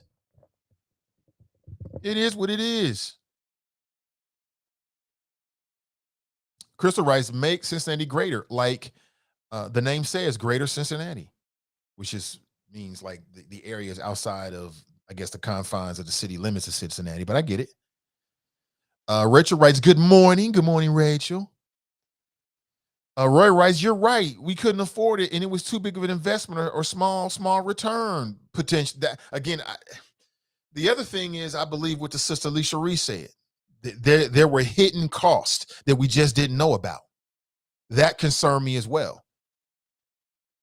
You know what I'm saying? When we ready, everybody will know that we're ready. Everybody will know we're ready when we're ready. That's a statement from Hamilton County Commissioner Alicia Reese on the FIFA World Cup announcement that Cincinnati will not be one of the host cities. That's all. So we keep your head up, Cincinnati. We got a lot to be proud of in this city. A lot. Brent writes, Nate, how about you take a break so you can take off your do-rag bonnet? I don't have a do-rag bonnet on. You got jokes, huh? You got jokes. I don't have no do-rag bonnet, man. But I do need to take a break real quick, though. You funny for that. Karen writes, good morning. Brenda writes, teamwork makes the dream work. Right. What we saw last night, and the lesson for anybody out there building anything is build a strong team. Yeah, you're going to have your stars. Be selfless. You know, you take Michael Jordan and Kobe Bryant and Shaquille O'Neal and you put them on a team that's not working together, that don't have a good bench, that don't have a good coaching philosophy, that don't have a good culture. And then you give me a team filled with lesser talented players, capable athletes, but lesser talented. They have good coaching, a good culture, and they got good team spirit. And we gonna smash Michael Jordan and Kobe and Shaq every single time. They will not beat us. They'll get a game here or there, but they will not beat us in the long run. It will not happen. It will not happen. And props to GSW. They got a good culture over there. I mean, 2 years ago, they had the worst record in the league, y'all. The worst record in the league. Last year, they got beat in the play-in by Memphis. This year, champs. Champs.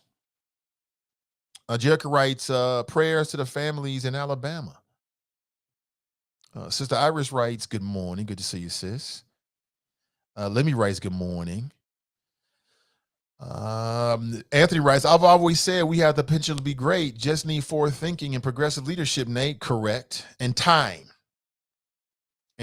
We need all of that. And it just takes time. I'm saying nothing happens overnight. Of course, Jericho's talking about the shooting that happened at the Alabama church. 1 person wounded, 2 people killed. I don't have all the details, man, but it's crazy. Y'all see the video of the sister in Cincinnati that was firing her weapon? Y'all see that? She just bucking shots. She just bucking shots. I don't know what it was or who she was mad at or what was going on, but she just bucking shots. I'm like, what? And authorities are looking for her. A little light-skinned chick. Little bitty something. I'm like, what? It was somebody trying to get at her? I mean, is she trying to protect herself? I mean, I don't know what was going on, but it was a bad look. I'll say that much. It was not a good look. Good morning to you. Dale writes, I knew the World Cup committee wasn't going to pick boring ass, raggedy ass Cincinnati over those cities that they did pick. The committee isn't smoking fentanyl, and whoever thought they was is smoking fentanyl. He's hilarious. Is that right? Sean's in the house. What up, brother? He writes, good morning, King Nate and the Mighty Choppers. Good morning to you. Oh, good morning to you. get to the chopper! Sean writes, the Celtics did not stand a chance. No, they had a chance, but it quickly unraveled. The better team won. I mean, anytime you're in a race, you got a chance. Like, that's like saying you buy a lottery ticket, but you don't have a chance. It's a long shot, but you got a chance because you got a ticket in the big race. They had a chance, Sean. They just were up against a better team, a smarter team, a deeper team, a more experienced team, a better coach team. You could see it in the game. In the game, you could sense the GSW knew that they was going to win last night. They had to turn it up. Everybody turned up. Everybody turned up.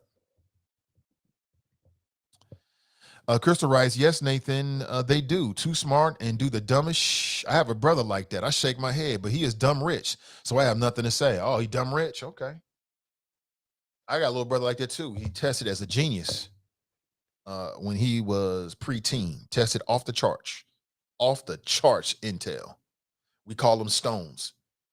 He got that name when he was in juvenile lockup. You know why? Because his head is hard as stones. Literally. That's why he got the nickname. We call him Stones. And a genius genius. Off the charts. The way he processes shit, off the charts. And I hate to say it, but he has not applied it to positive ways. He has not applied it. So you can have all the smarts in the world, but if you're not applying it in smart ways, it don't mean shit. Let me write, Steph Curry is the truth. He's an amazing talent. Absolutely. One of the best shooters. He's definitely one of the best. So if you want to say, is he top 10 in the league right now? Oh, for sure. He's top 10. Shit, probably top 5 in the league right now. Maybe. It depends on how you're looking at it. Sean writes, just like the Bengals, they are not Super Bowl champions. They still do not have a winning mentality. I think they will this year, though. Nah, I disagree with on that one, Sean. I saw something different last year with the Bengals. The Bengals just came up against a better team. And when everything else is equal, it comes down to a game of inches. And the Bengals had a shot at winning a championship. It came down to the O-line. Everybody knows it. I firmly believe that if the Bengals had horses on the offensive line, they would have beat Los Angeles easily.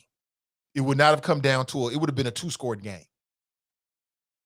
No doubt about it. No doubt about it. I see something, a different energy from the Bengals. Now, will they be able to carry it over? I hope so, because it'll make it entertaining. But I look at the Bengals differently than I used to. And that's the reason why I started watching. I got a buddy, he's really into the Bengals. And I told him, I'm like, man, I never watched the games. Part of that was Colin Kaepernick. The other part was Rudy Tootie, the red rifle, the red water pistol. I'm never watching any sporting event. I'm not watching the Bengals or the Reds if I don't feel like they got a chance of winning. If they ain't taking it seriously, I ain't taking you seriously. I could never take the Bengals seriously. Now? No. They got something different. The only thing they missing is a couple of key pieces, experience, and change the uniforms.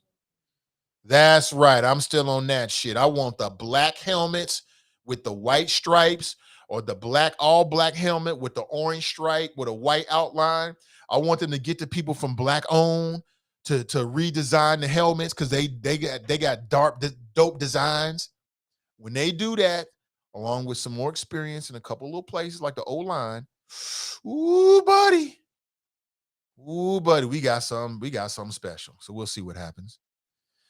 Brent writes, Tatum and Brown fell into the trap of hero ball, and the Golden State Warriors exploited it.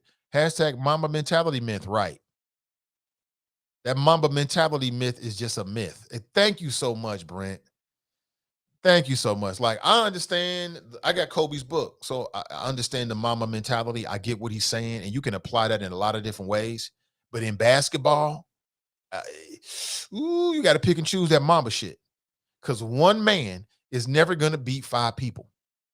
One man can be a catalyst, but you need a team behind you. When LeBron James came back from 1-3 down and won against the Golden State Warriors in 2016, he was the leader, but it was a team thing. He didn't do that shit by himself.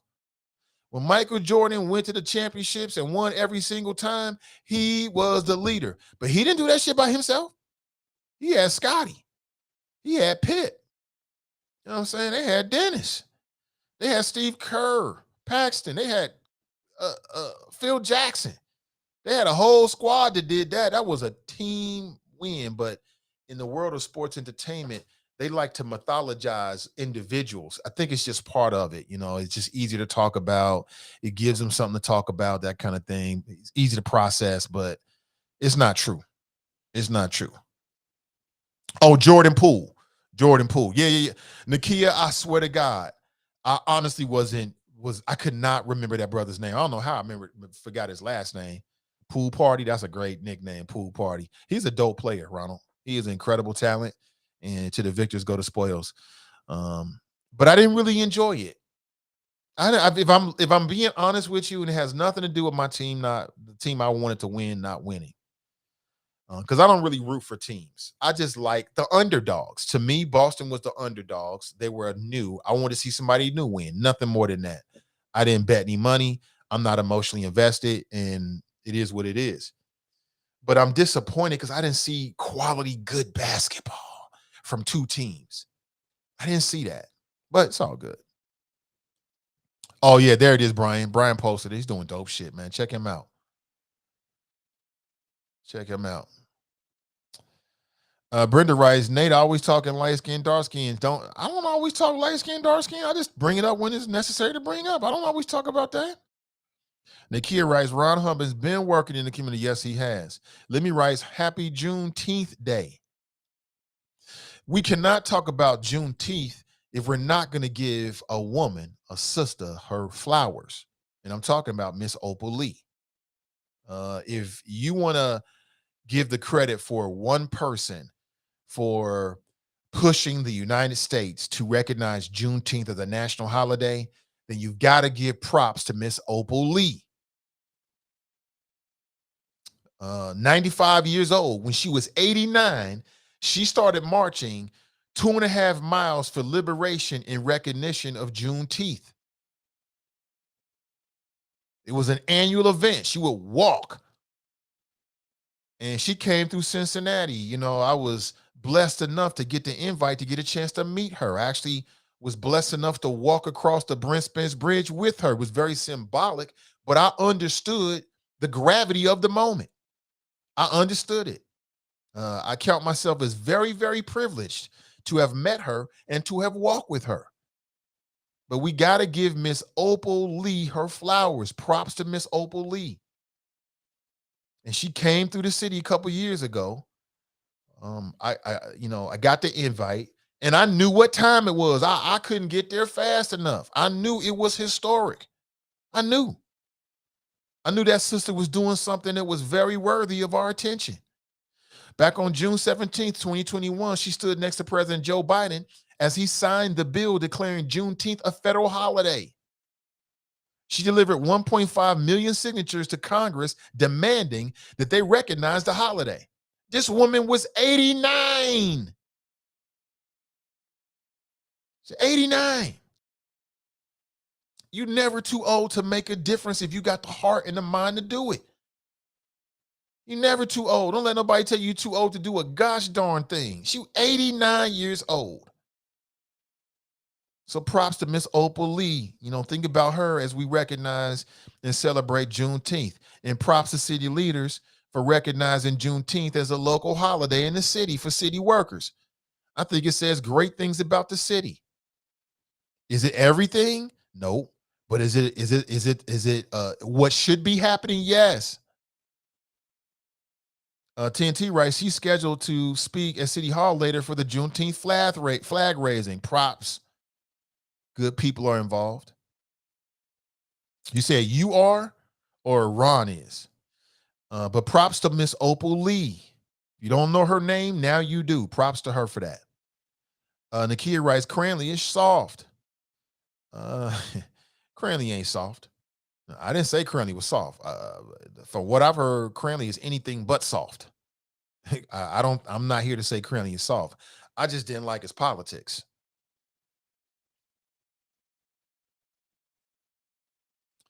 Mika writes, I remember that, Nate. My son cried. He went to school with Trey Wright. You know, Trey Pierre's, I understand it. I don't have the whole story, and I don't want to talk out of turn, right? But, you know, he has some trauma in his life. His father was trying to deal with it, and as I understand it, he didn't get the help that he needed. It was tragic what happened between Trey Pierre Hummins and Sonny Kim. You know, my heart goes out for Sonny Kim's family. They lost their father. They lost somebody very close to them. That is tragic. And Trey Pierre was loved as well. It was just a tragic set of circumstances. And I just hate the way that Ron Hummins has been vilified by the local law and order establishment. And I just don't get it. You know what I'm saying? I'm glad to see that he is finally being embraced on some levels. Because for what I understand, the brother's on some real shit. Makes sense to me. I hope he's successful in all the stuff he's trying to do around childhood trauma in the city, in the county, in the state, in the country, and the world. I'm telling his brother's on some global type shit. Telling you. Real recognize real. Pamela writes, where is currently working now? He went back to the law firm and he's working in the, I don't know, the real estate, I don't know, part of the law firm that he was working with. Was it? I can't remember the name, but KSW. I don't want to throw any acronyms out, but he's working back at the law firm where he originally worked. Good. I hope he picks up that work and does more work around the Innocence Project. And again, there's some things that Cranley was saying when he was running for governor that made sense. But, you know, his record is always going to be in front of him in the city of Cincinnati. He can't shake that. It's just, I don't feel he did that. He did that. Brent writes, Putin, Kim Jong-un, and the entire Saudi family played Trump. Now, you get somebody that's overly egotistical, that's all caught up with themselves, all you got to do is hit them with some flattery. They'll fall right over. They'll fall right over. I've had interactions with people, and I could tell that they listened to this show, and they thought that I was one of those kind of people. And I've had to tell people to their face, you can't flatter me. You know, flattery don't move me. Oh, Nate, you got a great show. You this, that, and the other. Great, nigga. But on some real shit, the real shit is what really matters. You know what I'm saying? You can't flatter me to death. But people have tried, and I always stop them like, that ain't working with me. You know what I'm saying? I know what it is. I know who I am. I know what I do, but you can't flatter me away from logic. I swear to God, I've told people that to their face. And I'm like, you know how you can just pick up with people and you can just kind of pick up like, wait a minute, they think, and I have to tell them like, nah, I'm not that guy. You know what I'm saying? Don't let that verbal swag get you fooled.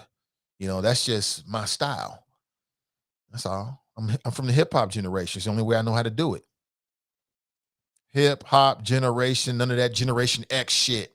Hip hop generation. Brent writes, Mitch McConnell and Mrs. Graham also played Trump to get their federal and Supreme Court justices. Mitch McConnell is not a peon. Mitch McConnell's a very smart man. A very smart man. He is one of the puppet masters. He's not a minion. You can tell. You can tell. He is not a minion. Let me see. Graston writes, the games in KC are at Arrowhead where the Chiefs played. Does Daryl know what he's talking about? Graston writes, I still haven't heard any crimes Trump committed in these 3 January 6 hearings. Garland hasn't done anything to Trump for a reason. But you already said you didn't watch the committee hearings, man.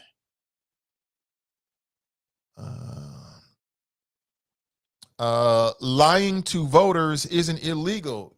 Yeah, but trying to subvert the will of the people is. Trying to steal an election is. That's illegal. I forget the word that they used yesterday because they actually used the term, right? The legal definition. We'll see what happens. We'll see what happens. Let me see.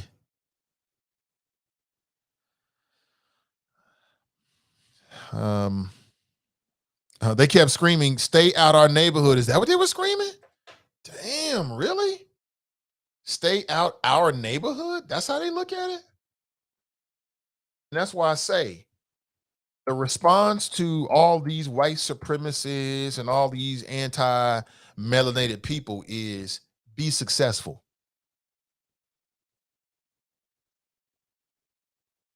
Success is the sweetest revenge. So if you want to get back at these folks, the Karens and Darrens, raise a strong family, create a strong business, pay off your student loans, buy some property, invest, build wealth, build generational wealth. It'll drive them crazy. You ain't got to argue with these folks, although there's a time for everything. You ain't got to argue with these folks and meet them in the streets. Just take care of your business. That's all you got to do. Help your children be the best they can possibly be. Help your kids be debt free. Buy some properties, become a landowner. Start renting it out. Start stacking chips. Move into the cul-de-sac. Buy the biggest house on the cul-de-sac. And when you get in that mofo, play Drake. You know what I'm saying? Started from the bottom, now we're here. Started from the bottom, now the whole team up in here. Started from them. That's what you do. Be successful. Drive their ass crazy. Just live your best life. Brian's Rice. Smell that? I smell Steph hate. This man changed the game. What part of the game has LBJ changed? What? What? What?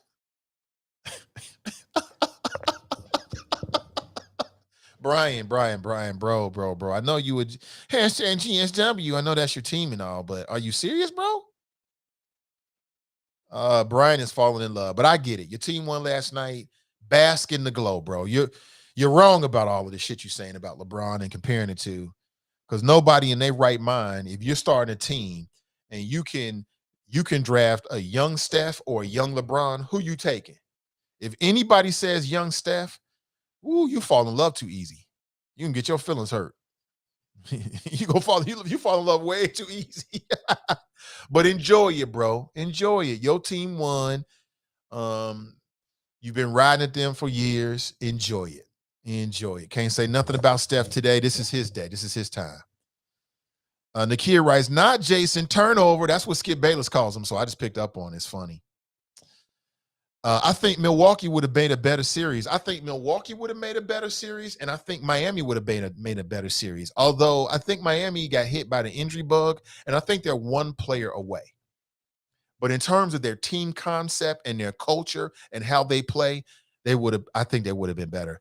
Boston got exposed. That's all. It happens. Those are tremendous athletes, and they all man, look, Jason Turnover, I think his contract is like $31 million a year. He gonna be all right.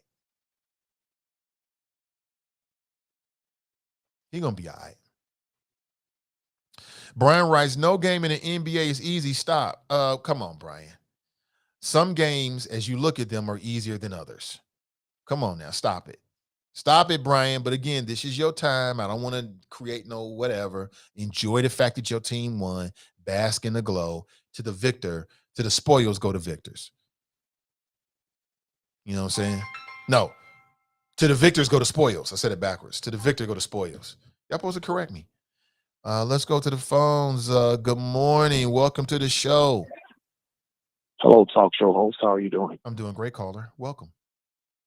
Yes. Now, do we got to do the disclaimer? This is not a sports show. So I'm going to talk about Steph briefly. Please go right ahead. I've been talking about it and making my own point, so go right ahead, brother. Yeah, I think you're spot on today when it comes to him. Like, he's not, you can talk about him being the GOAT, but he quickly falls off falls out of the argument when you start playing defense. I've seen him get abused in games. Like, just beat up. He's scoring and doing his thing, but he's only affecting the game on one end of the floor. He's adversely affecting the game on the defensive floor.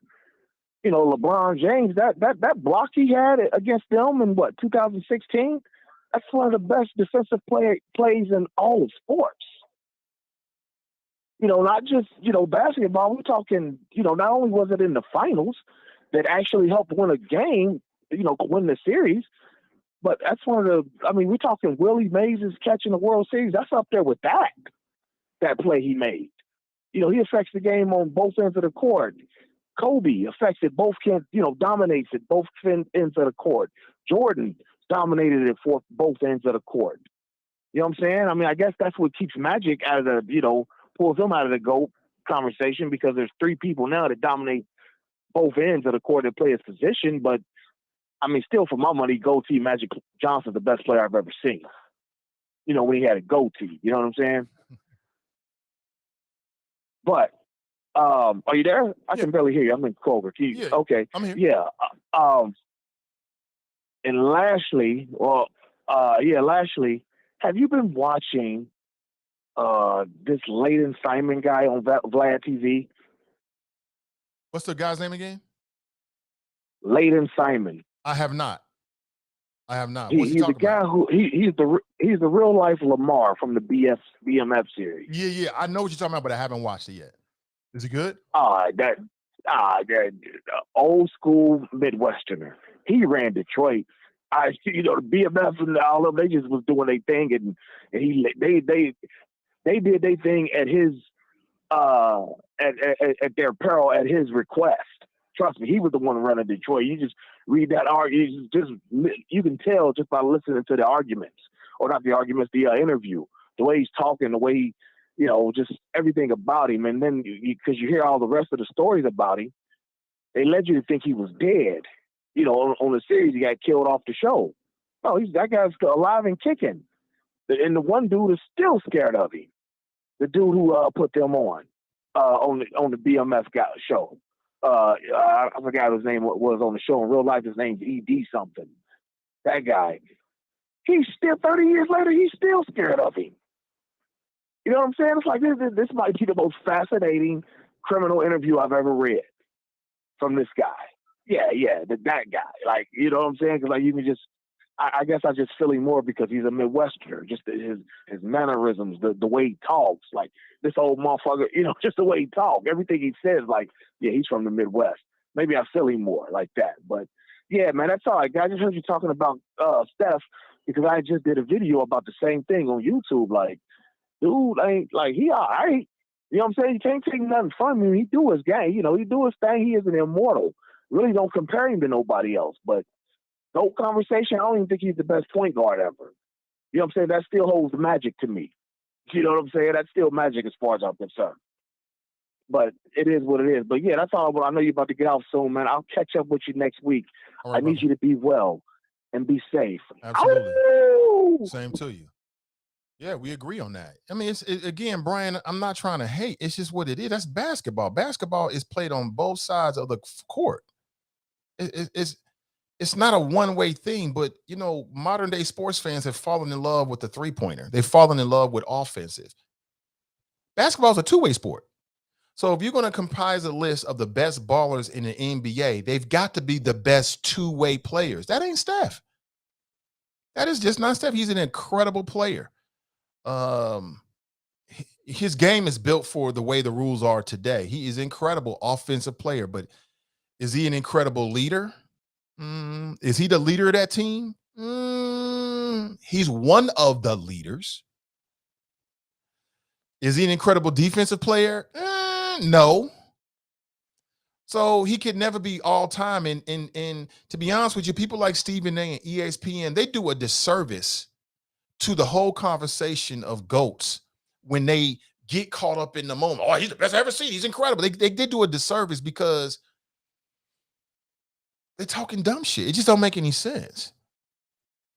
Brian's like, all this talk about two-way players. Brian, is a two-way player. You got to be the best offensive player and best defensive player of your generation or of your time to be considered a GOAT. Michael Jordan was defensive player of the year, once, twice. He led the league in steals a couple times. He was on the all-defensive team almost every year until like the later years of his career when he was with Washington. Through all those Bulls years, he was one of the best offensive players and one of the best defensive players. LeBron James, I mean, it's different now because the man's 38. But for years and years, he was one of the best offensive players and a monster, a straight-up Yeti. He was a Yeti on defense. Kobe Bryant was a monster on defense and was a monster on offense. So we got to look at the best two-way players, not just one way. And I know you got to resist the temptation to fall in love with the moment. You know what I'm saying? Dale writes, Liz getting recognized nationally, and she deserves it. She deserves it. He said, check my messenger. Okay, I'll check it right now, B. Check this out. Check it out right now. I want to see this story you're talking about. I haven't seen it. Good morning to you. What are your plans for today? It's a Friday. Okay, thank you. White residents attack a black teen's car. Okay, some BuzzFeed. Let me check this out. And told him to get out of their neighborhood. Damaged his car as he drove through their affluent neighborhood. An attack that was recorded and went viral The confrontation occurred in Sanford, the same city where Trayvon Martin was fatally shot 10 years ago. Oh, that's very, very sad. Right. This is like people were arrested, though. Oh, I'm looking at people that were arrested. Good. Good. Get out of my neighborhood, fuckwad. They're trying to pull guns on us. This is sad. According to police, the damage was done to the car. These are 15-year-olds. A large stone with sharp edges shattered the window. You morons come to this neighborhood, no respect. This is a neighborhood with little kids playing. You come running out here. You think you're a race car driver. Okay, so the issue was a lot of people going through the neighborhood driving at a high rate of speed. I can see how people in the neighborhood would get upset about that. You know what I'm saying? You got like a little neighborhood, a little cul-de-sac, a little, you got your own little environment. Kids are playing, and then people come to the neighborhood at a high rate of speed. I can see people get upset about it. I'd be mad about it too. Would I be on some racist type ish? Probably not. They didn't like the way I was driving, so they felt the need to hit my car with a cone and throw a rock through my window. All I wanted to do was de-escalate until police came because I wasn't about to get charges pressed on me for no reason. I'm not that's the other thing about it. You can't be afraid to get charges pressed on you in America. You know what I'm saying? You don't want to have to, but you got to be prepared to go to jail, to go to lockup every time you leave your house. So that's interesting. Thanks for sharing that. I'll look at it more, Daryl. That's very interesting. Very interesting. Sad. I don't know the details.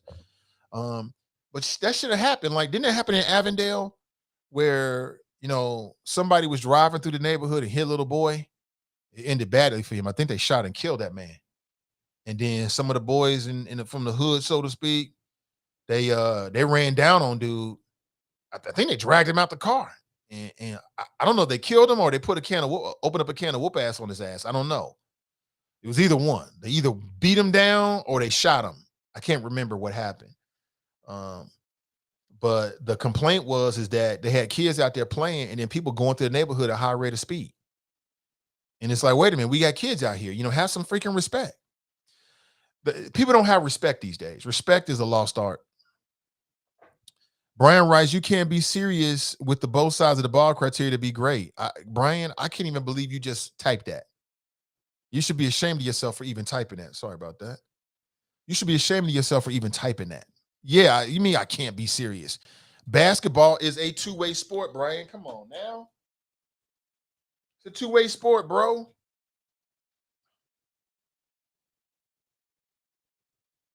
So what's next? Somebody shoots 99% from the free throw line, so now they're the greatest player ever? Come on, yo.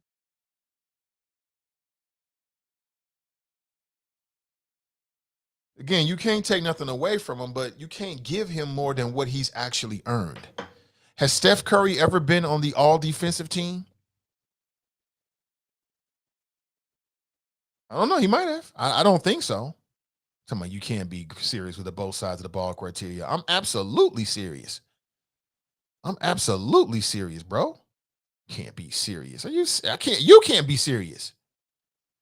But again, that's your man's in them, and he just won a championship, so I get it. I'm dressed to work out. As soon as I leave the show, I'm on the streets. And somebody honked at me yesterday. I was walking in the Clifton area, and I heard somebody say, "What up, Big Nate?" But they had driven past me at that point, so I just waved. Instinct. I was like, oh, it must be somebody that know me or, has seen the show before. I don't know who it was, but whoever it was, hope you have a great day.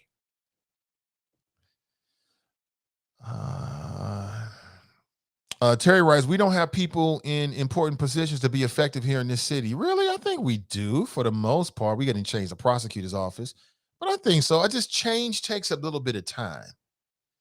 I don't know if I think that, Terry, but I mean, we can always agree, disagree. Dale writes, if the leaders in Cincinnati were smart, they would review the critique of Amazon and start playing. I think they are. I want to believe they are. I think the leaders in Cincinnati are smart, and I think they are doing that. I think that Denise Driehaus and Stephanie Summerall Dumas and all the people from Hamilton County that wanted to move forward on this, I think if you asked them, they knew it was a long shot. I think they knew it was a long shot. But they're like, hey, you know, shit, you miss 100% of the shots you don't take, so let's take a shot at it. And then the process, let's say Cincinnati would have gotten a bid. Okay, well, now we got to move quickly over the next 4 years. And so that process would have modernized us. It would have made us step up our game and our infrastructure to get ready for it. You know, maybe they were looking at it like that. I think they probably were. Janice writes, Draymond Green is fun to watch. He can be irritating, but he's a very smart man. Draymond Green is very intelligent. That's part of why he's such a good ball player. He knows his role, and he knows who the star is. He knows it's about championships, and he gonna be himself. Rachel writes, Nate still trying to change the Bengals uniforms. Well, they changed a little bit already. I'm telling you, we need that black helmet with the orange stripes. I'm telling you, you're going to love it. With like a white outline. Ooh, I'm telling you, get black owned on it. Get black owned on it. They seem to have great designers. They already got a working relationship. Let them redesign the whole helmet and everything. Oh, my God, it's going to be so dope. Mark my words. They are going to do that eventually. It's going to happen. It's going to happen. And when they do, they're going to look dope. Woo, everybody going to want it.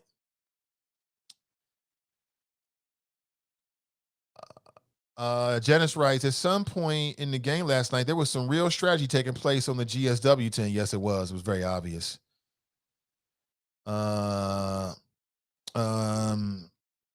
Sister V writes, I remember walking with Miss Opal when she came to Cincinnati and Nathan was in the house. It was a privilege to be in her presence. It was a very much privilege to be in her presence. I knew the moment. I knew how significant it was. I knew this sister was serious. And again, I'll say it again. I was very privileged to even know about it. And man, there was no way I wasn't going to be there. And we simply walked across the bridge and over to the Freedom Center, but it was significant. It was, you know, just to be around somebody with that kind of spirit and energy. I love that shit. I loves it. And just to get a chance to meet her, I know she don't remember me from nobody. She probably meant a whole bunch of people, but I'll never forget her. So when you're recognizing Juneteenth and thinking about Juneteenth, think about Miss Opal Lee. Her name is Opallee, Opal Lee. And just Google her. She's still alive today. And just Google her. You'll see her image. And, you know, it's always strong people behind change. It's always strong people behind change. And I love that shit. I loves it. We got to support that. Sister V writes, sedition is a crime. Yeah, somebody needs to tell that to Braxton because he keep playing games. So I don't even know what the crime is. Sedition. Treason. I don't know if that's a legal term or something or not, but we'll see. All I know is this. If Barack Obama had did that shit, his ass would be in jail right now. I firmly believe that. In fact, it never would have happened if Barack, I don't know what it is, man, but the world would have looked at that whole thing differently if that was a black mob. If that was Hebrew Israelites and Black Lives Matter and whoever else, man, listen, it would have been different.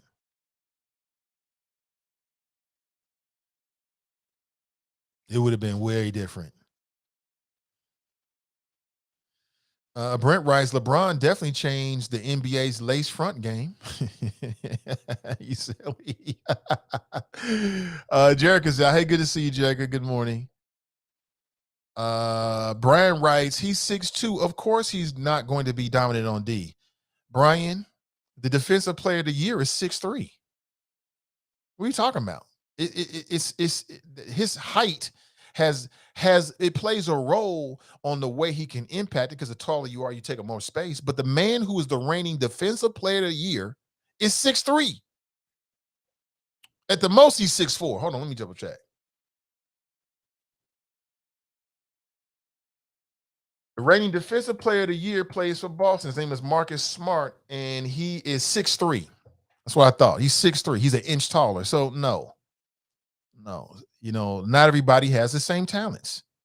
And again, that don't necessarily take something away from Steph, but you can't compare him to a LeBron or a Kobe or a Michael. He's just not on the pantheon. Now, if you're talking about just offensive players, that's different.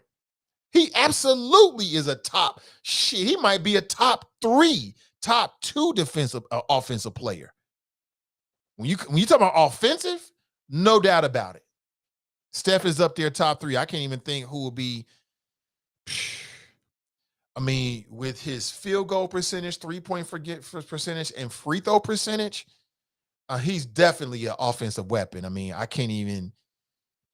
He might be number 1, 2. I'm struggling to figure out who will be ahead Steph Curry when it comes to being an offensive player with his effectiveness.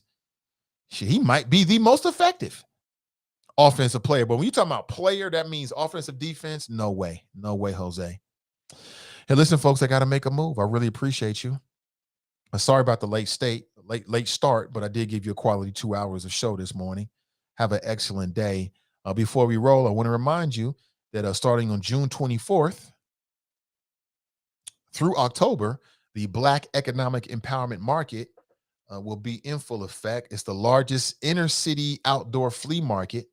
If you're interested in getting placement, give Tanya Dumas a call at 513-830-4206. Okay, give them a call and or give her a call, and she can help you with placement. The rates are very reasonable.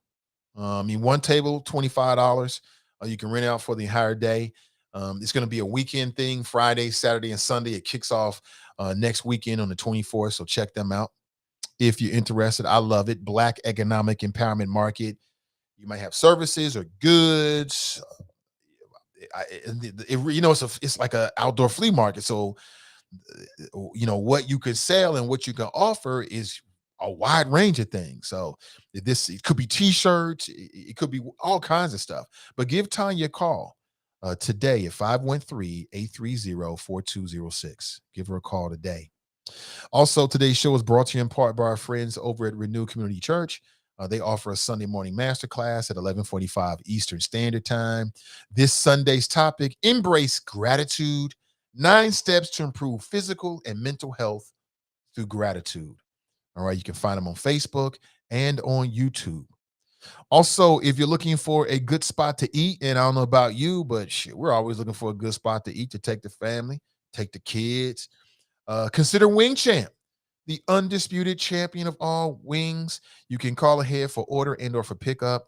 They're out in beautiful Sharonville, Ohio, out on Sharon Road. Call ahead, place your order.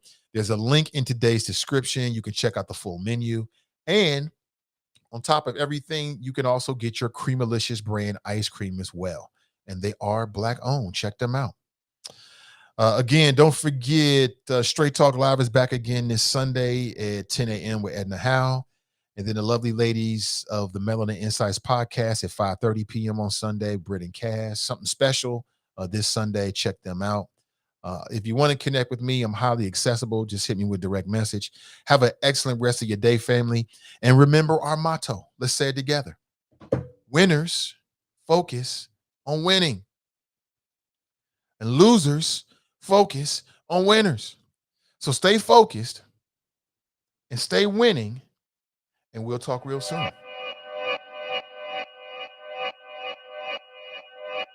Yeah. Talking to my mirror like I love you so much. Curving on my critics like I heard you, so what? You can't kill my confidence, I think I'm the man. Tally all the I ever gave on my head. Lately I've been living like I can't take a loss. They ain't wanna help me, that's what made me a boss. You can't kill my confidence, I think I'm the man. We don't give a that's what they don't understand. I'm back again like flu season. I broke records while loose leafing. I'm coming down my roof, leaving. Don't